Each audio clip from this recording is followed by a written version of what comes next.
This is Tales from the Pros, where business leaders and influencers share their stories of inspiration, struggles, and successes.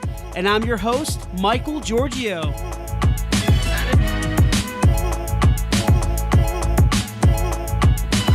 Hey everyone, welcome to Tales from the Pros.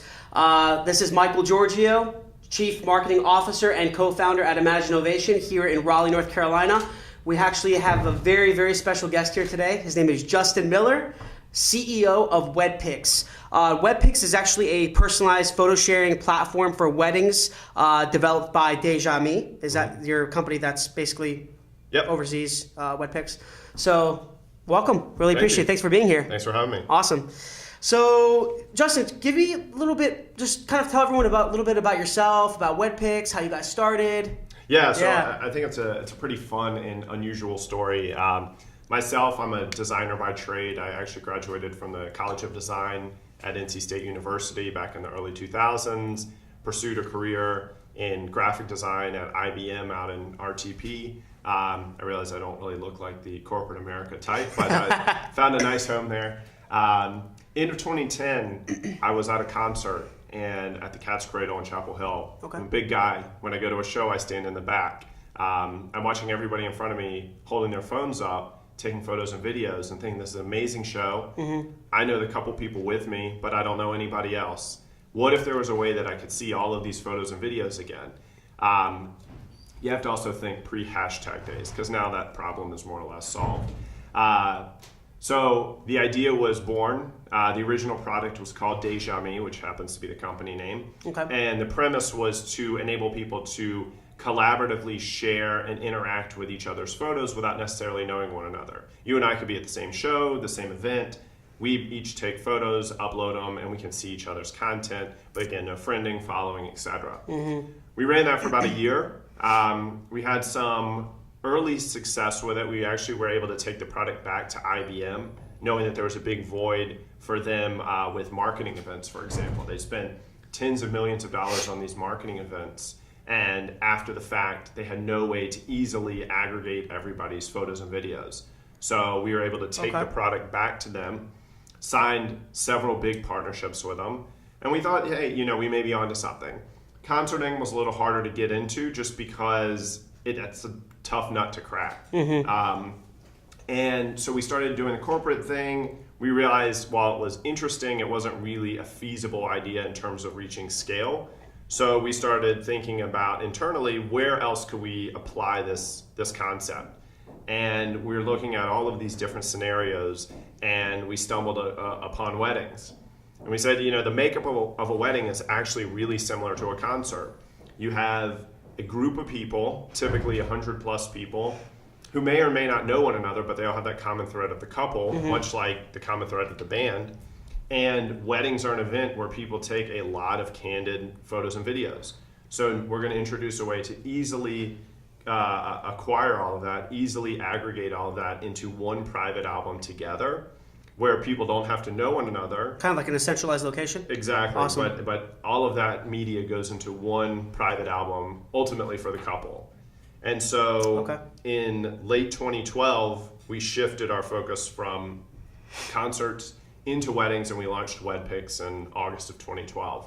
I think one of the funniest parts about the whole story is when we originally were coming up with the idea of weddings, we were still working in my basement. And which is where we started the company. Typical startup story, right? Always in the garage, the basement. That's awesome. And it was mainly a bunch of single guys who knew nothing about weddings, certainly knew nothing about wedding planning. Mm-hmm. But we said, here's an idea. Let's go into this market. We don't have to know anything about it. Yeah. And let's see what we can do. And I would say the rest is history. That's cool, man. That's awesome. I love that. So So before WedPics, did you always see yourself as like an entrepreneur or starting a company? What were your aspirations growing up? Or did you, like for me, I never ever thought I would own a company. I thought, man, I wanted to work at Puma or Nike. That was like my dream, is to do sports marketing. Yeah. I never really knew I would ever be an entrepreneur. It was kind of a blessing in disguise. Yeah. Was it something like that for you? How did it happen? No, actually, as a child, I loved cars, and I grew up in a smaller town, and there was a couple people that had Ferraris. And anytime I would see one of these people, I would say something to my dad about it, and he'd say, "Oh, that's a cardiovascular surgeon." So growing up, that was my goal. I want to become a cardiovascular surgeon. I want to have the Ferrari. By the time I got to high school, I realized that I was really passionate about art and design, and I ultimately decided I wanted to go more into the advertising world. Okay. I can't deal with surgery or hospitals or anything Yeah. So I decided I want to go into the advertising world. Wound up getting into the design school here at State, which is a super competitive school, but it was a great opportunity. Got a great program here. Yeah. Explore the different facets of design and realized that graphic design was probably my best bet if I wanted to really make a career out of design. And that ultimately landed me my gig at IBM.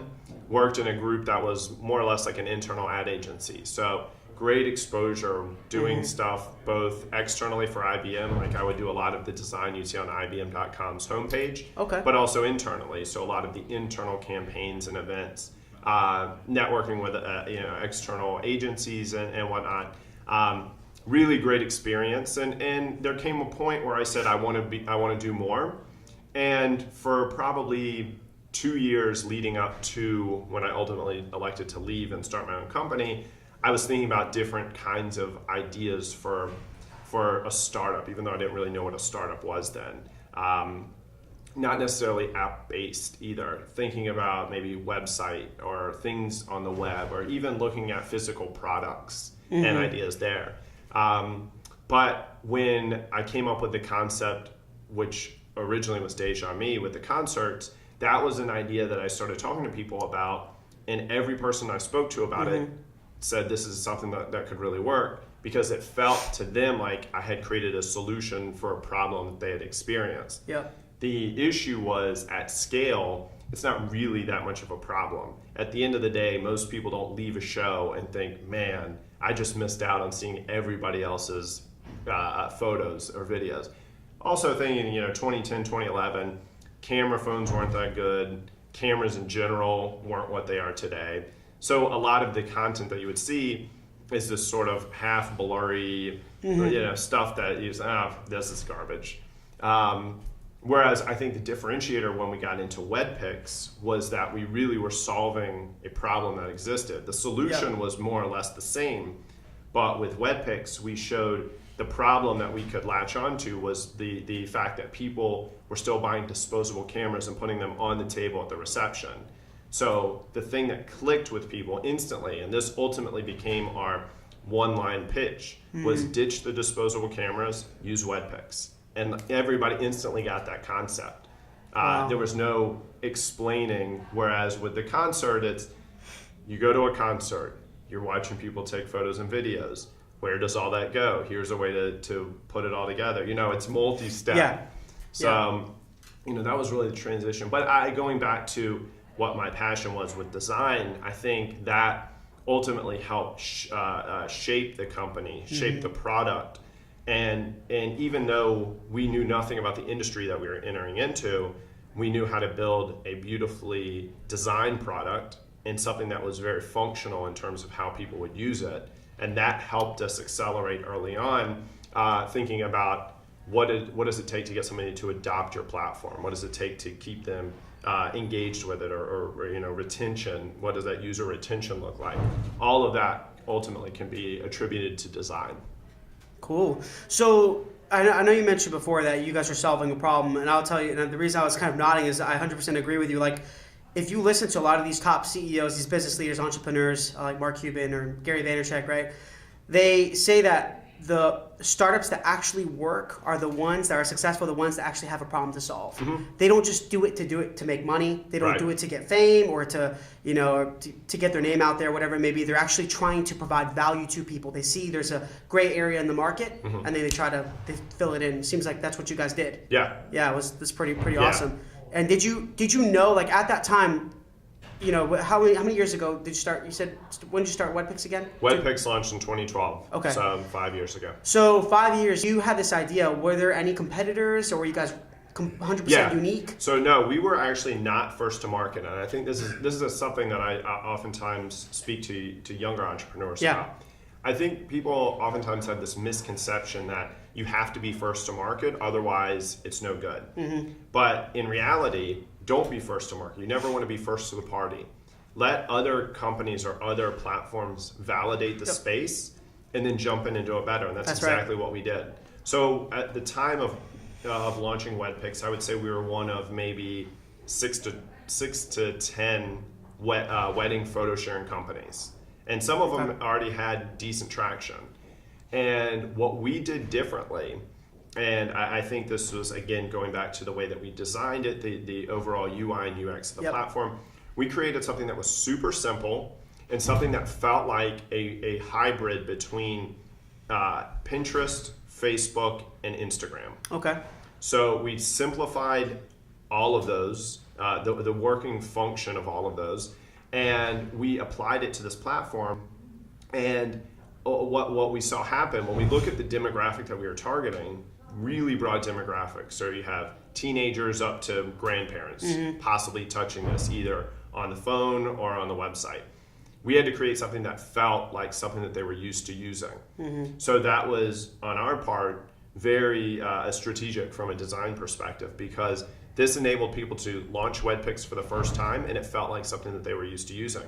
So I wouldn't say that we were the best designed app when we launched or the most beautiful app, but we were certainly the most functional because we eliminated that learning curve when people got into the platform, and that quickly enabled us to watch people continue, they would continue to come back to the platform, continue to use the platform. And it really was imperative to get that up front and have something really simple and then build on top of it.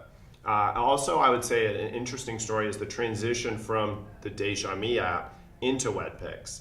With our first app being super newbies in the app design world, we came up with all of these different ideas, and we were throwing all of the ideas into this app. This is 2011. We even had this thing, this augmented reality filter inside of the app where you could hold your phone in directions of different venues that people had uploaded media, photos and videos, and you could see a picture over top of that venue of what was the latest piece of media uploaded. Seemed incredible, right? No one knew how to use it. No one knew what that did. So it was completely worthless function. So when we were building out WedPics coming out of Deja Me, we spent weeks and weeks as we were developing it out, erasing feature sets that we knew how to build, but we knew should not go into V1. And V1, the product that we originally brought to market, was the most simplified version of the app that we could make. If we removed one more feature set from the product, that it probably would have failed. And so we got it to the bare minimum, and then we built back up on It was top like your of it. MVP? Exactly. Okay. But where the big difference between the first app and the second app was we scaled it way down. The first app, when we built out the framework for it, I think we had like 78 unique screens in it. Wow. When we launched WedPics, we had something like 16, and that was it. Nice and simple, to the point. Exactly. Cool. And we approached it in a much more calculated manner. The first app, again, being naive, thinking if we build something really cool, it's just going to explode, because that's what happens, right? You launch something cool and everyone loves it. Yeah. Not really the reality. So, we were really calculated in terms of how we continue to evolve the platform, feature sets, how we would market it, etc. Yeah, I can definitely, I love what you said before about when you came up with this idea for WedPics, you were not threatened by the competition. You kind of just, you knew you would offer something a little bit different than your competitors. Right. And I can definitely relate with that, because when we get a lot of, like for my company, we get a lot of startups coming to us and they say, hey, I think I have the next Facebook.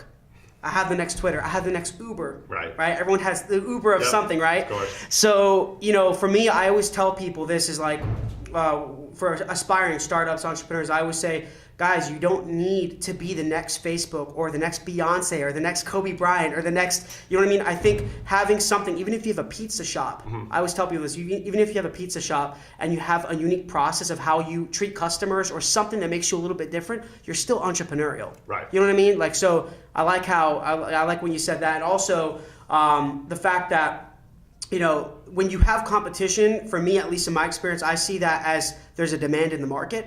You let other people kind of test it out and there's competition. That's actually good. That means there's demand. That means there's an audience for this. Otherwise, these 5 or 10 other companies would have never started this and continued. So it's pretty cool. Yeah. I like that.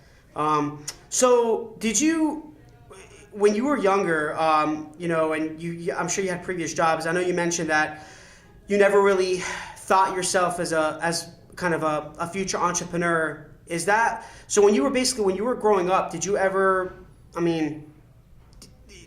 see yourself as kind of starting something like this? Like not WedPics, but even just starting a company. Yeah. You know what I mean? So my goal for a long time was actually to own my own ad agency. And I think through my entire life, I've always been more so the leader than the follower. And just for my personality. And I think that is ultimately a key component to being an entrepreneur is having those leadership qualities. And so being a tech startup entrepreneur may not have been on my radar a decade ago. Right. But doing something where it was my entity at the end of the day. What certainly was. Cool. So jumping a little bit here in regards to, I know when you came in here, we're talking a little bit about. I saw that you guys were funded. You're definitely funded, which is amazing. Give me talk a little bit about that. How did that all work when you guys started? Did you know that you were going to require funding, or did you want to bootstrap it yourself, or just grow it organically? Give me a little insight about that. The funding piece is always a very interesting part of the story. I think for any startup. And I also think that there is a false, or let's say it rather false. There's a certain stigma associated with raising capital, and we'll touch on that. But so early on, our goal was to create a consumer-focused product and not focus on revenue in the beginning, because all of our attention was on user adoption and retention. And we saw revenue as a major threat to both of those, so we removed it for the time being and just focused on getting people into this platform. And the number one question is, well, how do you make money? We don't make money, but guess what? We're in an industry where the average person spends $30,000 on their wedding. Chances are we'll be able to figure out some way to take a few of those dollars at the end of the day. So, totally free platform in the beginning. We went ourselves, we funded it. When I left IBM, I liquidated my entire 401k, all of my stocks, and put it into this company to start it. And I also had to give myself a small nest egg because I went with no salary for almost 3 years. And I was fortunate to be able to do that because of my previous career. But I think that also creates a drive in a person where failure's not an option. Just a quick tangent. A lot of early entrepreneurs that I speak with tell me that they've got this idea, and they start talking to me about this idea, and they're working on it on the night at night and on the weekends, and they still have their main job because they need to get paid. And that's great, and I commend them for doing it. But that's a hobby. That's not That's not full time. It's not a company. The moment when you have no safety net, that's when it becomes a true startup, and that's when there's a switch that flips that you will figure out how to make this work. And we've gone through this many times where we feel that we are at the end and we're doomed, whether it's with Deja Me or with WedPics. And we figured out how to turn something and keep going and build the momentum back up. But it's this sort of call it fight or flight mentality. So early on, myself, my co-founder, we put a bunch of capital in, and then we had friends and family that put capital into these. Is it just you and one other person? Yes. Okay. 2 co-founders. Cool. And we had friends and family give us some investment as well. Actually, pretty significant. I think we raised about $700K from friends and family. So I mean, it was a lot, and this was over the course of about a little over 2 years. Okay. And these were people that believed in us, believed in our ability to execute. A lot of them had never invested in anything tech before, but thought it was a really interesting and fun opportunity. And I had to make them promise me that if they never see $1 again, that we can still be friends, or that this wasn't the end of the road for us. And it's a tough thing to take blood money. You take money like that, and it's I've totally heard horror different. stories. I've heard them. But that's how we started. Yeah. And then once we got to a point where we could tell a story with data that was exciting, and we could start to show trends in how this platform was working, that's when we went out to raise our first, what we call a seed round. So angel-led seed round. We went out and targeted $1 million. We wound up raising 1.1 million. And this is after you had a proof of concept. Yep. You had some credibility. You had some users. You had data. Exactly. Correct. This is when WedPics first launched. Okay. There was a great validation point to the story of fundraising, where about 6 weeks after we launched, The Knot, which is XO Group, public company, largest player in our space, saw us. But randomly, the COO happened to use WedPics at a friend's wedding, which was literally a month after we launched. So of the, call it 300 weddings that we had in the database, she happened to be at one of them and used the platform. And all of us were at this wedding show in Las Vegas together the next week. So she walked by our booth, stopped, said, "Oh wow, I just used this product. This is great. Let's talk." Next week, my co-founder and I are in New York City in their office. The entire exec team is sitting around this big boardroom table with us, and they're giving us an offer to acquire the company. And we thought, and how many years after was this when you started? This is like 7 weeks after we launched WedPics. Wow. So we had nothing. I mean, we had minimal numbers. Everything was that is insane. Tiny. Wow. And here we are. We have the biggest company in our space that wants us. And also, this is 18 months after Deja Me, the first app, where we watched that continue to go downward because it was truly a non-sustainable product. And now we had this huge player targeting us. And ultimately, the numbers didn't work. Great opportunity. We were going to get some cash. They were going to relocate the whole team to Austin, Texas. That was kind of cool. But we used that as validation for investors to say, look, we have the biggest company right now coming after us. Give us some money and let's build this thing up. If you watch the show Silicon Valley, first season, when he has Hooley and Peter Gregory going. I love that show. Yep. It was, that couldn't be more accurate to what we experienced. And so we went back to these investors and we raised capital from these angels, $1.1 million. Got some great people around the table, a lot of local tech guys, and then folks from sort of different areas of the country as well. And all of a sudden, things were exploding for us. And that's around the same time we got kicked out of my basement. We got our first big piece of PR, which was the local News and Observer. They did a full-page story on us. What is it, like NC Tech Wire? No, not them. The actual newspaper. Gotcha. Full-page story, front section of the tech section. Next day, somebody comes and knocks on my door and gives us an eviction notice. 30 days to vacate my basement, or they're going to start fining us $500 a day, which is how we wound up downtown in the co-working space.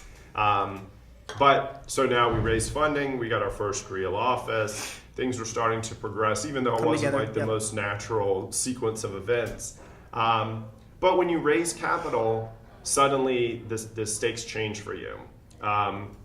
You're viewed much differently. You have people that you now answer to. So even though it's your company, it's not really your company anymore. They're giving you all this money. You have to report to them. Correct. Correct. So it's a really interesting, and there's certainly a massive need to do that when you're a company that is pre-revenue, has a specific focus in mind. But in hindsight, I think there's some really interesting opportunities at just bootstrapping it yourself, not having to answer to anybody. But you grow slower. Sure. Yeah. I think you can really argue both sides. We're at a point today where all of our focus is on revenue. So it's a totally different story today than it was even a year ago or 18 months ago. But that was something that was critical for us early on. And then with our subsequent rounds of funding, after that 1.1, we did 1.5. We brought some venture capitalists in, and then the next round we did $7.5 million. So further expanded out our investor group. Got great investors from all over, from the Bay Area, from New York, Chicago. Wow, so it wasn't just local. No, I would say of all of our capital raised to date, about 55% has come from out of state. So I think great. It's a great piece to the story to say that we were able to, as a pre-revenue B2C social company in Raleigh, North Carolina, bring millions of dollars in from Bay Area investors or New York City investors who would traditionally not touch this area. So that's been fun. But venture capitalists or angel investors? Oh, venture capitalists, angel investors, etc. Cool. Probably our most notable investor to people who are not super deep in the tech world is Barbara Corcoran from Shark Tank. She's invested? Yeah. So we were not on Shark Tank, but her and her business partner saw us on AngelList. We were raising some capital there through this crowdfunding platform, and reached out to me and said, we'd like to lead this round for you, lead this ask, rather than the ask was going to be part of a larger round, and then they wound up investing alongside of that. So pretty cool. That's awesome. When's the last time you saw Barbara? Never. So that's. But you have met her. No, email. That's gotcha. it. Okay. And she probably invests in a lot of companies, right? Yeah. So it's like it's a cool story, but it awesome. Sort of has falls flat. But at the same time, the best thing I would say is my mom is a huge fan of Barbara Corcoran, so I had her autograph a book and write something to my mom for her birthday one year. That's cool, man. So that was worth it, I guess. It's really interesting though in terms of how the dynamics change within the company from the point where when you're running it yourself to when you start raising capital, friends and family, and then when you start raising capital from more seasoned or sophisticated investors, and just sort of how the bar continues to rise. I'll tell you the biggest shift in our company as a whole was after we raised our B round, the $7.5 million, at the end of 2015. That was a really big change in terms of what the expectation was now of the company. Earlier on, we'd have board meetings where everything is great in every board meeting. Great job, product's great, keep up the good work, pat you on the back and you go on your way. Well, you don't really continue to accelerate as a company when that's what's coming back to you from the investment group. Where we saw ourselves really take off was when the board started coming down on us on a monthly basis. These numbers are good, but they could be way better. Why is this not happening? What is happening here? Explain this. And who's the board? Is it all the investors? So no, the board today is made up of, there's 4 board seats, and then we have 3 board observers. So four voting people. Okay. It's myself and my co-founder, and then 2 different venture capitalists, one that led our A round, one that led our B round. Fortunately for us, we all have been in agreement throughout the course of this company. That's good. And so we've never gotten into a critical bind. But I've certainly heard horror stories about that happening, and people founders not being aligned with their investors or vice versa. So it's been good in that sense. But the board holds us to a very high standard, and it has in turn produced a product that is exponentially better today than it was 3-4 years ago. Wow, that's pretty amazing. I love the Barbara thing. Yeah, funny. I've never met anyone that was that had Barbara as an investor. That's amazing. So, are you looking for more rounds of funding, or you think you guys are? We're at a point today where, as I mentioned before, we've really shifted our focus as a company from being just about user acquisition to now revenue generation. So to give you some numbers, we got to a point last year when we were marketing really heavily, where we were hosting over 10,000 weddings every weekend. And this is global. We have a bridal database of over 1.2 million brides have signed up for WedPics, and we have a total database of over 7 million users. And so, huge numbers. Yeah. We're able, I'd say one of our most notable stats is that today I can acquire a wedding for less than $1. That wedding is going to be made up of the couple plus, on average, anywhere from, call it 7 to 20 plus guests. All of that comes in for less than $1. When you look at that relative to folks like David's Bridal, for example, they're paying $60 for that same wedding. Shutterfly pays $50 for that same wedding. Even Macy's pays $35 for that same wedding just to get them to sign up on their registry. So we can acquire a wedding at a fraction of the cost, and we have this really long lifespan with them. The other piece is really interesting in terms of the usage of WedPics. Most companies in our space, heavy usage pre-wedding, more or less die the weekend of the wedding. Whereas with WedPics, that's where we accelerate as from the weekend of the wedding beyond. So we have this really long post-wedding tail with lots of active engagement. People continue to upload photos, download, comment on, etc. And so in the last, call it 18 months, we've shifted our focus now into revenue and thinking, okay, this sub $1 wedding, what can we ultimately extract back out of it? And so we started with prints. Prints were the most, we called it the least intrusive way for us to test revenue in the platform because prints really go hand in hand with photos, right? You upload photos, high resolution, here's a great opportunity to print them, have them sent directly to your door. Printing in a variety of sizes, currently offered in 13 of our countries. Most recently, we launched photo books, so we give people the ability in a very simple manner to create a photo book of all of the content that's being uploaded into their album. So today, my sub $1 wedding on average is generating over $6 in revenue. That's across all weddings. But if we look at just weddings that are converting on a monetary basis, over $40. So I have sub $1 to bring them in, and they're generating over 40. So that has become the story that we're pushing today. And our goal for 2017 has been to get us to a point of break even, if not profitable. So huge swing from last year, where last year was all about volume.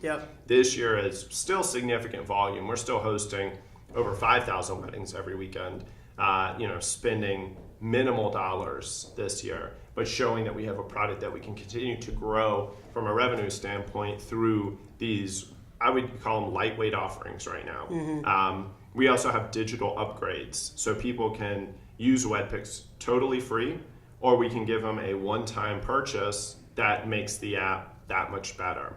Removes ads, gives you high-resolution downloads, unlimited hosting, etc. So it's, we're looking at different ways that we can continue to monetize the audience and thinking about opportunities beyond just the user acquisition funnel. So your investors must be pretty happy now that you guys are starting to kind of break even and I'll put the asterisk that we're still not at a point of break even. So we still are burning capital on a monthly basis. And it's sort of, you have the timer with the sand that's tipped over. Probably pretty stressful. It's even though the mentality has remained true to the initial focus back when we launched, we're at a point now that we have to shift it dramatically and quickly in order to keep moving forward. And I think that was, I would attribute a lot of that to the board and to the investors, and looking at the external market as well. Thinking about today, the value of an eyeball today, or call it a pair of eyeballs today, is not what it was 2 years ago.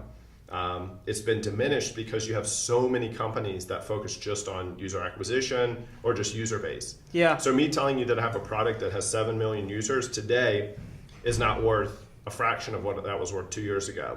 But to tell you that I have 7 million users, of which the paying weddings are generating over $40, that suddenly becomes a much more interesting piece to the story. Do you guys think, so I know you're based here in Raleigh, but do you ever, I'm not going to say regret, because I love Raleigh. I think this is the next, I think this is going to kind of become, it's a huge tech hub. It's going to become like the Silicon Valley of the East Coast in due time. But essentially, do you ever wish that you started another city? Or are you happy that you guys are blessed that you're here? Or do you ever think hey, I should have started New York, Chicago, or Silicon Valley, San Francisco? The Bay Area was always something we considered. There's certainly pros and cons. I'd say one of the biggest pros here is your access to talent and the minimal amount of poaching that you see happen between companies. I think we have a pretty tightly integrated tech community, and I see people look out for each other more so than try to step on each other to continue to move forward. I think that's a great feature of this area. The cost of living is great. Whenever I talk to companies in the West Coast or Northeast, we operate at a fraction of the cost that they do, and we can deliver a product that's as good, if not better, than what they're delivering. I'd say for me personally, one of the biggest drawbacks is just access to capital and access to strategics. So I can't just go out and grab a drink with so-and-so because that person doesn't exist here. So all of my meetings have to be much more calculated than on the fly. That, in hindsight, would have made things, I don't want to say easier, but it would have given probably more opportunity as we've continued to grow as a company if there was easier access to those types of people. And then I think for WedPics specifically, because we're such an outlier to this area, again, consumer, pre-revenue, social, mobile company, you really don't have that here. And so we would be much more in line with companies that are in the Bay Area or companies that are in the Northeast. So, I think there's definitely pros and cons. But it's all in all, I've really enjoyed growing the company here. It's great that we can have this big fish in a small pond type, exist that way, and so that's been really good. You're definitely, I definitely see you guys as like an asset to the community. You know what I mean? This kind of booming company. You're giving back. You're solving problems. You're able to do podcasts like this and presentations, which is pretty cool, man. So, long story short, you guys have an awesome, you have an awesome application, awesome business model. Seems like you know where you're going. I think, like I said, I talk with a lot of different companies, and you seem like you have all your ducks in a row. But with that being said, you had to have overcome a lot of struggles. Like, what struggles did you really have to go through that made you who you are today? And I would say, what struggles do you think that you're going to be facing in the future? Yeah, so personal struggles, liquidating all of my finances to put it into this company, including selling my home in North Raleigh and moving into this tiny little rental and outside of downtown. Wow. In having to drastically change my own lifestyle. But it's because this is what I wanted to do. This is what I was passionate about, and this became my baby. From a company standpoint, I think the struggles you look at it in a couple different ways. Financially, we've been at points where we've been literally less than a week away from running entirely out of capital. And every time we've been able to somehow pull a rabbit out of a hat, and be it an investor calls literally in the 11th hour and says, all right, I'm ready to lead this round and let's do it. And then everybody else jumps in right after, to us figuring out a revenue, unlocking something with revenue that suddenly skyrocketed our monthly revenue coming in. So, those are always huge challenges. Finding the right team, assembling the right team. The team I have today is the best team I've ever had in 6 years of doing this. But we've gone through a lot of other people, and team size has fluctuated tremendously. Scaling it, all that as well. Yep. Growing it up, bringing it back down. Yep. Looking at the types of people that are around the table today versus who was around the table last year, 2 years ago, and also thinking about our ability to retain talent. Earlier on, when we were still fairly new, it was easier for people to want to just jump ship, and I lost people to Facebook or to other startups on the West Coast, or even one other person. A person wound up going to a larger corporation here in this area. So, that's certainly a massive hole that forms when you have a team of 13 people, and all of a sudden one person is going to be gone in 2 weeks. And you have to figure out, how do I fill that? And how do I fill it and continue the momentum and not have to be held back because suddenly I have to train a new person or things like that. So I would say those are probably some of the biggest struggles. When we look at, from a team perspective, when we look at the platform, looking at competition that's coming out, be it in the direct space or indirect space called Instagram, when they continue to create feature sets that make it harder for us to identify as a unique competitor. But at the same time, we still offer something that people want specifically for their wedding. I've always used the analogy that people could buy their wedding cake at the grocery store, but there's a reason that wedding cake companies exist. It's like you're in this in this market where everything that this couple wants revolves around the wedding itself, and everything that they want to touch is wedding specific. So you're niched out. Right, we have that advantage. But you look at big companies that acquire or partner with competitors. Those put, when the Knot, for example, after we turned down their offer, they partnered with one of our competitors, and we certainly had this oh shit moment that, the biggest company now has a product that is a competition to us, and they have the firepower and the ability to really move this thing. At the end of the day, it didn't do anything, and ironically enough, about 10 months later, that competitor came to us saying they were out of money, asking if we wanted to acquire them.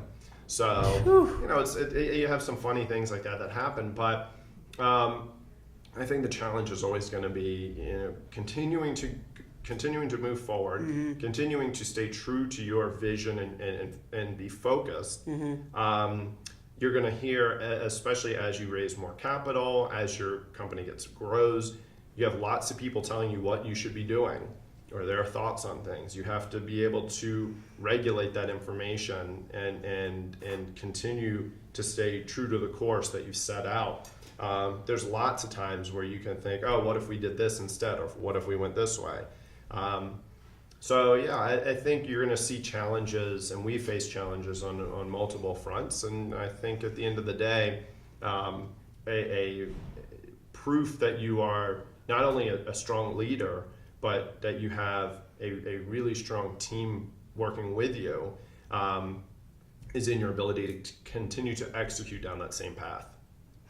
So, with what I found really cool is when I saw some of your other presentations and podcasts, and you were talking about the Knot story. I found that to be really cool because it seemed like money's not the factor. It seems like you want to build this into a brand. You guys want to really, you don't have what I'm trying to say is like you don't really have an exit strategy, right, or it depends on the dollar value. Right. So always have an exit strategy. Okay. I think it's important to go into any company thinking ultimately what do you want to do, because if suddenly the question is posed, you want to be able to have an answer. If you go into a company and you don't know what you want to do and somebody comes along and offers you $10 million tomorrow, what do you do? Do you take it? Do you keep growing? Do you want to ultimately take the company public? Do you want to be self-sustained? So I think it's always important to have that at least in the back of your mind.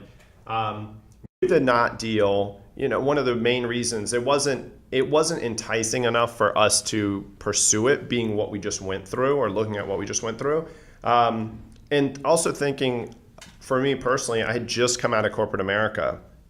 Now, 18 months later, do I want to go right back into corporate America and not have anything that was really life-changing attached to it? It would have been a fun, I had this great 18-month experience, but here I am working for a large company again. And I think more than anything, that became just great validation. So I think looking at opportunities like that as validation, validation to investors, validation to employees, validation to the market, I think that's really important. Mm-hmm. Do you feel that you have to, in order to be a successful entrepreneur, a business leader in your community, do you have to basically have certain qualities that makes you a business leader, like passion or hard work? Or do you think it doesn't really matter? You think it's a cluster of them? What qualities do you think really guides you to being a successful business leader? Yeah, I think it goes back to what I was saying previously with your ability to stay true to the mission at hand, true to the be able to focus on what it is that you've set out to do. I think the retention of the folks working with you is a great sign of that. I think your ability to continue to grow and succeed is also a great testament. But as a business leader, I just sort of look at myself as the person who's the one person in my company that's willing to go out and do interviews and be the front man of the company. Face of the company. Yep. Exactly, and raise the capital. But all of that is attributed to everybody that's working behind the scenes. Because without any of those people, I have nothing. I have a story, but that's about it. Yeah. So I think the leader is the person who maybe doesn't necessarily have to be always at the front, but the person that continues to keep the pack cohesive. and continues to keep everybody driven to move forward and to keep everyone excited about what it is that they're doing. And at the end of the day, the person who is bragging about what everyone else has accomplished, because again, it's like they're the reason why this works, not me. Mm-hmm.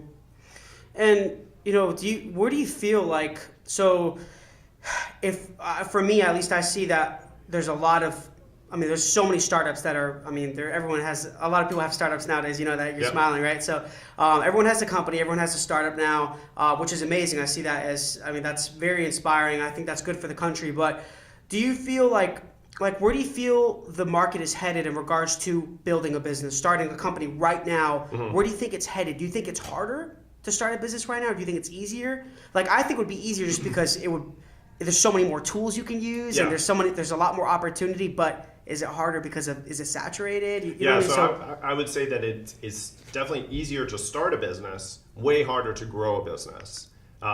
Because of the competition, because there's a lot of people. It's a very noisy space now, being an entrepreneur. Mm-hmm. I think at the end of the day, it's imperative that those who are interested in starting a business really have a problem that they're solving, that they're bringing a solution to the table to something that is a true problem, not something that is, this may be a problem, or I think that I have had that problem once before.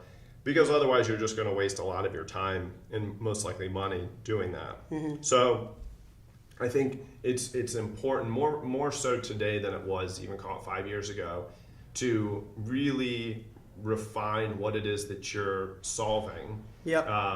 And having a really keen understanding of that problem solution. And having an idea of how it is that you want to move forward.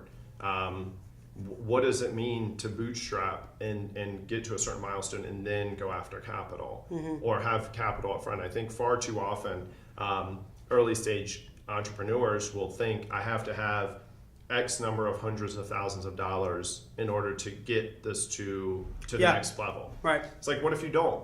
I'll tell you, an investor once told me, and this is, I would say, one of my greatest pieces of advice when I talk to folks from mm-hmm. a financial perspective.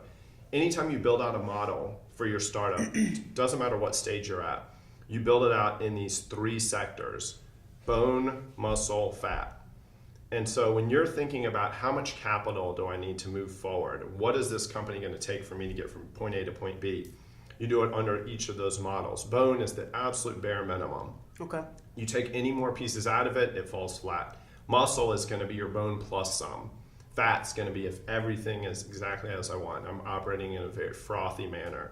And I think that that's really important when you think about especially early stage entrepreneurs mm-hmm. and what they need to do to get to that next level. And I always push people to operate on that bone mentality until they reach a critical set of data points, call it critical scale or whatever. Mm-hmm. Once that has been achieved, then look, how do you advance to that next level? But all of that can't be housed under one assumption, because I think at that point you're really setting yourself up for failure because you've got it all in one basket. Yeah. So you feel like that a lot of startup or someone who has an idea, they want to start a business. Do you think it's really? I would say it makes a big deal if they know how to grind it out in the beginning. Totally. Because for me, I've seen so many different business leaders that I'm not going to say any names, but it just feels like they didn't really put in the work. It's like, I wonder, how the heck did they get there? You know what I mean? We all know someone like that. But the ones I really respect are the ones who, they grind it out. They know how to work hard. Yep. It doesn't matter. Like we talked about, there's competition. You're not scared of it. You're willing to do whatever it takes. Right. You're the CEO. You're out in the front, doing presentations, podcasts. You're pitching to investors. You're the face of the company. You're probably doing some grunt work at the office too. Mm-hmm. I'm sure. We all do that. But it shows that you really weren't willing to do whatever it takes to make this thing successful and provide value and to grow and to scale. So I guess you can agree with that. Yeah. Cool. Well, no, Justin, this has been awesome, man. Just to kind of close some closing remarks, where can people find you? Twitter, Facebook, website? Yeah. So WedPics and WedPics app are going to be all of our social channels. Me personally, I'm Justin Miller. Typically, I just tweet about stupid things and lots of animal. Like I happen to have a couple dogs. I have a pig and I have some chickens, so I tweet about them a lot. I think I did see some pigs on your Twitter. Yeah. Cool. Well, everyone, thank you very much. Again, Michael Giorgio, CMO at Imagine Innovation, and this is Tales from the Pros. Thanks, Justin. Really appreciate it. Thank you, buddy. Enjoyed it. All right. Hey, guys. Thanks a lot for watching Tales from the Pros. Please subscribe to our YouTube page and also follow our social media. There are links somewhere around here. But we really appreciate it, guys. Thanks for all the support. And I'm going to be giving you awesome content continuously. And we look forward to seeing you soon.